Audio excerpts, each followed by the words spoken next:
Albert Einstein once said, everybody's a genius, but if you judge a fish by its ability to climb a tree, it will live its whole life believing that it is stupid. Ladies and gentlemen of the jury, today on trial we have modern day schooling. Glad you could come. Not only does he make fish climb trees, but also makes them climb down and do a 10-mile run. Tell me, school, are you proud of the things you've done?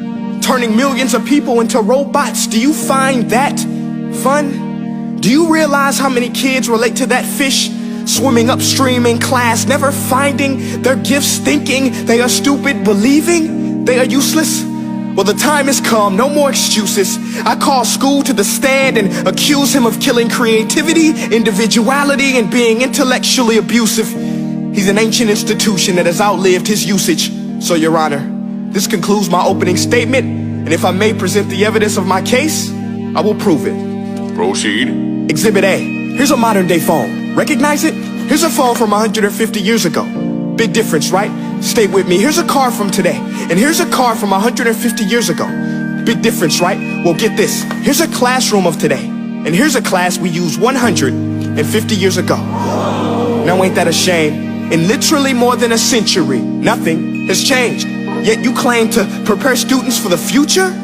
But with evidence like that, I must ask, do you prepare students for the future or the past?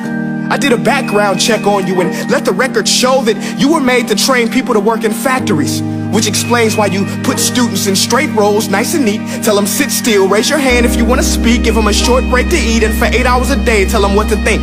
Oh, and make them compete to get an A letter which determines product quality, hence grade A of meat. I get it. Back then, times were different. We all have a past. I myself am no Gandhi. But today, we don't need to make robot zombies. The world has progressed. And now we need people who think creatively, innovatively, critically, independently, with the ability to connect. See, every scientist will tell you that no two brains are the same. And every parent with 2 or more children will confirm that claim.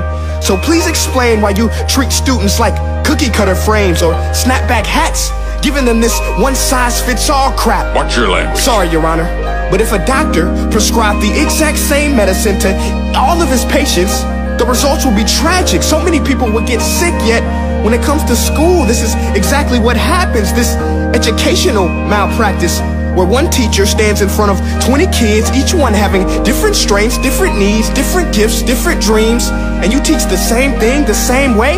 That's horrific. Ladies and gentlemen, the defendant should not be acquitted. This may be one of the worst criminal offenses ever to be committed. And let's mention the way you treat your employees. Objection. Overruled. I want to hear this. It's a shame. I mean, teachers have the most important job on the planet, yet they're underpaid? No wonder so many students are short-changed. Let's be honest, teachers should earn just as much as doctors, because a doctor can do heart surgery and save the life of a kid, but a great teacher can reach the heart of that kid and allow him to truly live.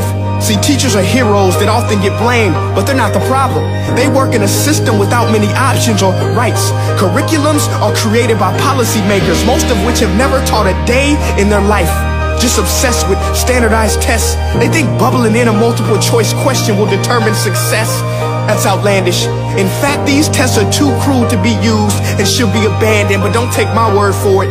Take Frederick J. Kelly, the man who invented standardized testing, who said, and I quote, "These tests are too cruel to be used and should be abandoned." Ladies and gentlemen of the jury, if we continue down this road, the results will be lethal. I don't have much faith in school, but I do have faith in people. And if we can customize healthcare, cars, and Facebook pages, then it is our duty to do the same for education, to upgrade it, change it, do away with school spirit, because that's useless. Unless we're working to bring the spirit out of each and every student, that should be our task. No more Common Core. Instead, let's reach the core of every heart in every class. Sure, math is important, but no more than art or dance. Let's give every gift an equal chance. I know this sounds like a dream, but countries like Finland are doing impressive things. They have shorter school days, teachers make a decent wage, homework is non-existent, and they focus on collaboration instead of competition. But here's the kicker, boys and girls.